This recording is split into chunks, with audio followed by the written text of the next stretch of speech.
وعلیکم السلام ورحمۃ اللہ وبرکاتہ۔ جزاک اللہ میرا صاحب، آپ نے ایک دعوتی کلپ اپلوڈ کیا ہے اور لوگوں کو ایمان کی دعوت دی ہے اور شرک سے منع کیا ہے، اللہ سے ڈرایا ہے۔ اس سلسلے کو تھوڑا سا میں اور آگے بڑھاؤں اور اپنے بھائیوں تک اور جہاں جہاں تک یہ آواز پہنچے، یہ میں بتانا چاہتا ہوں کہ دیکھو، ہر دور کے جو ہوتے ہیں نا شرک اور کفر اور طاغوت، یہ مختلف ہوتے ہیں،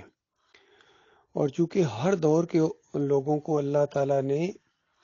یعنی مختلف طریقوں سے آزمائش میں ڈالا ہے، صرف یہ دیکھنے کے لیے کہ انسانوں کا تعلق اپنے مالک اور خالق سے مضبوط ہے یا نہیں، اور وہ اللہ کے بارے میں جو عقائد ہیں اس میں وہ کس قدر پختہ ہیں۔ دیکھیے، پچھلے دور کے جتنے شرک ہیں نا، چاہے وہ نوح علیہ السلام کے دور کے شرک ہوں یا ابراہیم علیہ السلام کے دور کے جو شرک ہوں جن کا مقابلہ کیا ابراہیم علیہ السلام نے، پھر موسیٰ علیہ السلام نے جس طاغوت کا مقابلہ کیا اور شرک کا مقابلہ کیا، گوالا پرستی کا رد کیا، پھر عیسیٰ علیہ السلام نے اپنے دور میں جس شرک کا رد کیا، اور پھر محمد صلی اللہ علیہ وآلہ وسلم نے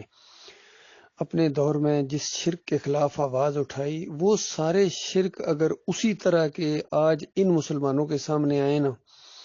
تو یہ سب کا رد کر دیں گے۔ یہ کسی ایک شرک کو ماننے کے لیے تیار نہیں ہے اور کسی ایک طاغوت کو ماننے کے لیے تیار نہیں ہے جو اس دور کا طاغوت تھا۔ اب شیطان اتنا وہ یعنی بیوقوف نہیں ہے کہ وہ پہلے والے شرک اور پہلے والے طاغوت ان کے سامنے لائے، اس کو پتہ ہے ان کو نہیں مانیں گے۔ حتیٰ کہ اگر نبی صلی اللہ علیہ وآلہ وسلم کی مورتی یا ابراہیم علیہ السلام کی مورتی یہاں رکھی جائے ان مسلمانوں کے آگے اور کہا جائے یہ مورتی ہے، اس کی ذرا عقیدت اس کے سامنے کرو، کوئی نظر و نیاز کرو، تو یہ ٹھوکر سے اس کو پرے کر دیں گے۔ لیکن اگر گنبد سامنے آ جائے تو وہاں گبرو نوجوان کا سر خود بخود جھک جائے گا۔ اسی طرح یہ کیا نام ہے، مزار یا عرس اور میلے، چادریں چڑھاوے، یہ سب کچھ کر رہے ہیں، تو یہ نئے سے نئے بت ان کے سامنے آ رہے ہیں۔ مسلمانوں کے اندر یہ قبر پرستی جو آئی ہے، یہ خالص بت پرستی کی ایک نئی شکل ہے، اس وجہ سے مسلمان اس کے اندر ملوث ہو گیا ہے۔ اور آج کے جو طاغوت ہیں یہ بالکل مختلف ہیں، جنہوں نے یہاں تک ان کو پہنچایا ہے، یہ تصور بھی نہیں کر سکتے ہیں کہ ان لوگوں کو طاغوت کہا جائے۔ ان کو تو یہ رحمت اللہ علیہ کہتے ہیں، بلکہ اللہ کی صفات ان کے اندر دے کے ناموں کے اندر کسی کو داتا کہہ دیا سرکاری طور کے اوپر، دینے والا، کسی کو غوث کہہ دیا، فریادوں کا سننے والا، کسی کو غریب نواز کہہ دیا، غریبوں کو نوازنے والا، کوئی کھری کرنے والا ہے۔ تو یہ مختلف نام ان کو دیے ہیں، حالانکہ ان کی کتابیں اگر پڑھا جائے تو پتہ چلتا ہے کہ یہ صوفی لوگ جتنے گزرے ہیں، چاہے عبد القادر جیلانی ہو، محی الدین چشتی ہو، اور امام غزالی ہو، ابراہیم ادم، یا یہ بعد میں کشف المحجوب جو اس علاقے میں، پھر شاہ ولی اللہ کی پورے خاندان کی کتابیں، حجت اللہ البالغہ اور انفاس العارفین کا تو کہنا ہی کیا، اسی طرح ابن قیم کی کتاب الروح پڑھو، یہ ساری کی ساری اگر کتابیں پڑھا جائے تو پتہ چلتا ہے کہ انہوں نے تو قبر پرستی کی بنیاد کو فراہم کیا ہے۔ یہ جو بت پرستیاں شروع ہوئی ہے، یہ انہی لوگوں کا ایجاد کردہ یہ دین تھا، تصوف کا دین، قرآن و حدیث سے بالکل مختلف دین۔ تو جب ان لوگوں کو کہا جائے تو کہ ان کا رد کرنا ہے، ان کو پیچھے ہٹاؤ، ان کا کفر کرو، تب تمہارا ایمان ہے، تو حیران ہو جاتے ہیں کہ یہ بات تو ایسی کہہ دی ہے کہ گویا جس طرح یہ شہد کی مکھیاں ہیں، اس کے چھتے میں اگر ہاتھ ڈال دو تو کیا حال ہوگا، اس طرح یہ آگے سے جو ہے انگارہ بنے ہوئے واپس پلٹتے ہیں، برا بلا کہتے ہیں۔ اور اسی طرح ایک کسی شاعر نے جس انداز یہ بات کہی کہ ان تازہ خداؤں میں بڑا سب سے وطن ہے، جو پیرہن اس کا ہے وہ مذہب کا کفن ہے۔ یعنی آج کل کے جو زیادہ یہ جو تازہ خدا بنا لیے گئے ہیں، معبود بنا لیے گئے ہیں، ان میں سب سے بڑا اگر کوئی بت ہے تو یہ وطن پرستی ہے۔ وطن پرستی، علاقہ پرستی، اس طرح کی چیزیں، قوم پرستی، جس کے اندر بری طرح مبتلا ہو گئے ہیں یہ سارے۔ اس میں سب سے آگے یہ ہمارے عمران خان صاحب ہیں۔ آج ہی میں نے ان کا ایک ویڈیو دیکھا، کسی جلسے میں تھے، ان مولویوں کی کسی یہ مدرسے میں گئے ہیں، تو وہاں جا کے سب سے پہلے 3 مشرکانہ نعرے زور زور سے ان لوگوں نے لگائے ہیں۔ اس میں نعرہ تکبیر بھی ذرا ہلکے انداز سے لگایا، لیکن جو جوش کے ساتھ نعرہ تھا وہ نعرہ رسالت، یا رسول اللہ مدد، یا علی مدد، اس طرح کی۔ اور ان کا پھر وہاں پروگرام جیسا شروع ہوا کہ ایاک نعبد و ایاک نستعین۔ او بے ایمان، تمہارے سامنے ایاک نعبد و ایاک نستعین کی دھجیاں اڑا دی ان مولویوں نے، ان پیروں نے، کیونکہ وہ ایسا ہی قسم کے لوگ تھے، اور تمہارے ماتھے پر شکن تک نہیں پڑی ہے، کیونکہ ایمان عقیدے کی کوئی سمجھ ہی نہیں ہے، کوئی وقار ہی نہیں ہے، اللہ کا کوئی عزت ہی نہیں ہے۔ اس قدر دنیا پرستی اور یہ طاغوت پرستی اور یہ جو جمہوریت پرستی ہے، ان کے دماغوں کے اندر اس طرح سمو دی گئی ہے کہ ان کو ہوش ہی نہیں ہے کہ انہوں نے مرنا ہے۔ ان کے نزدیک جو یہ اقتدار کی دوڑ ہے، تو اس میں یعنی آڑ لیتے ہیں دین کی بھی، یہ بھی سیکھ گیا ہے۔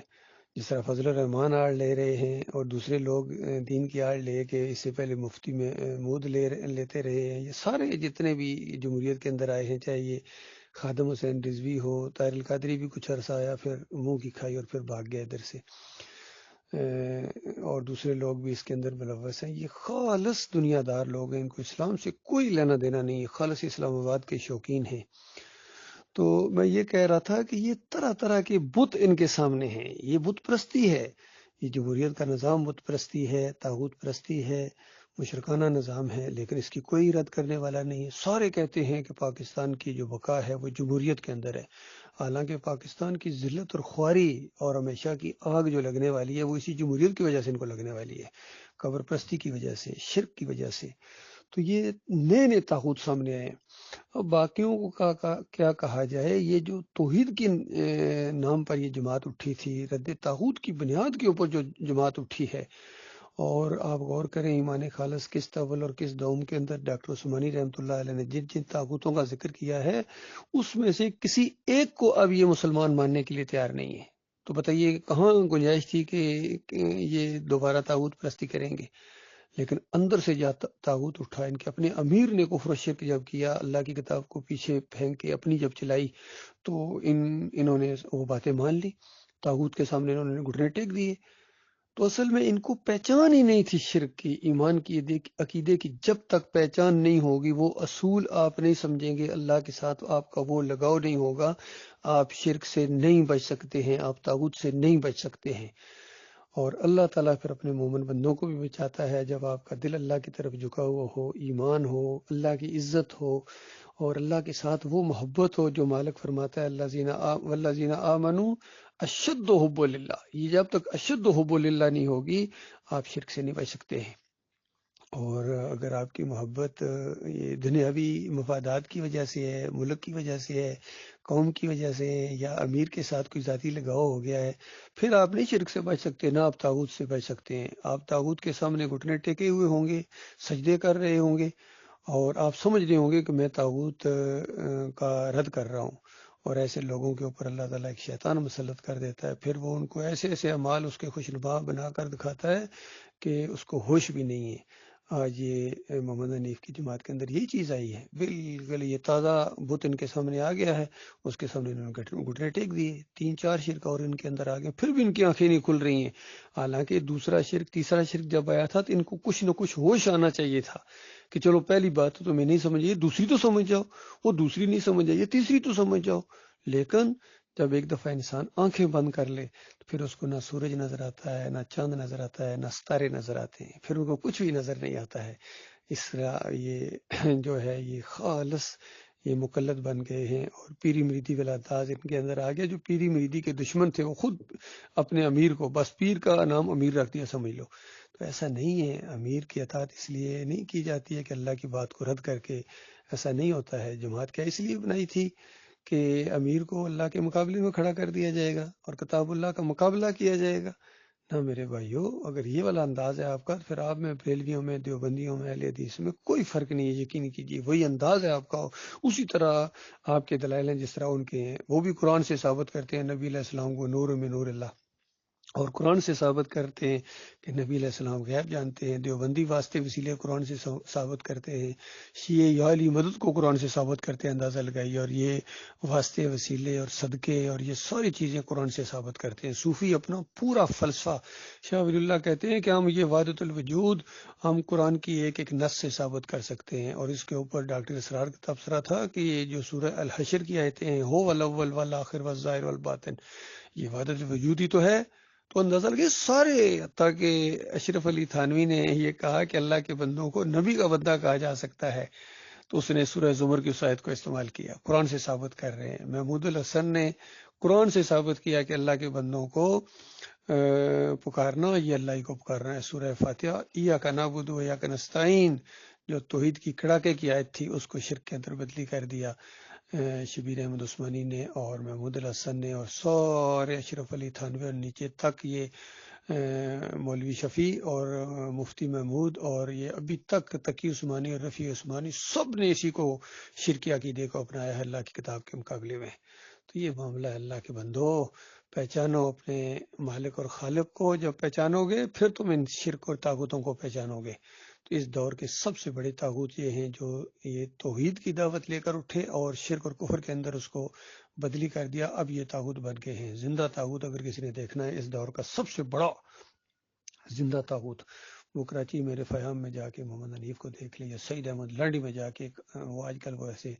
گلستان جوہر میں، وہاں آپ کو جانا پڑے گا، آپ کو زندہ طاغوت نظر آئیں گے۔ اور اگر یہ دو بندے طاغوت دیکھنا چاہتے ہیں تو اگر یہ آئینے کے سامنے کھڑے ہو جائیں ان کو طاغوت نظر آئے گا۔ اللہ تعالیٰ ان کے شر سے انسانوں کو بچائے، اور سارے مسلک پرستوں، ان کے اکابرین، ان کے شر سے اللہ تعالیٰ۔ اور یہ جمہوریت کا نظام مشرکانہ نظام ہے، یہ بت پرستی ہے، اللہ تعالیٰ غور و فکر کرنے کی توفیق عطا فرمائے۔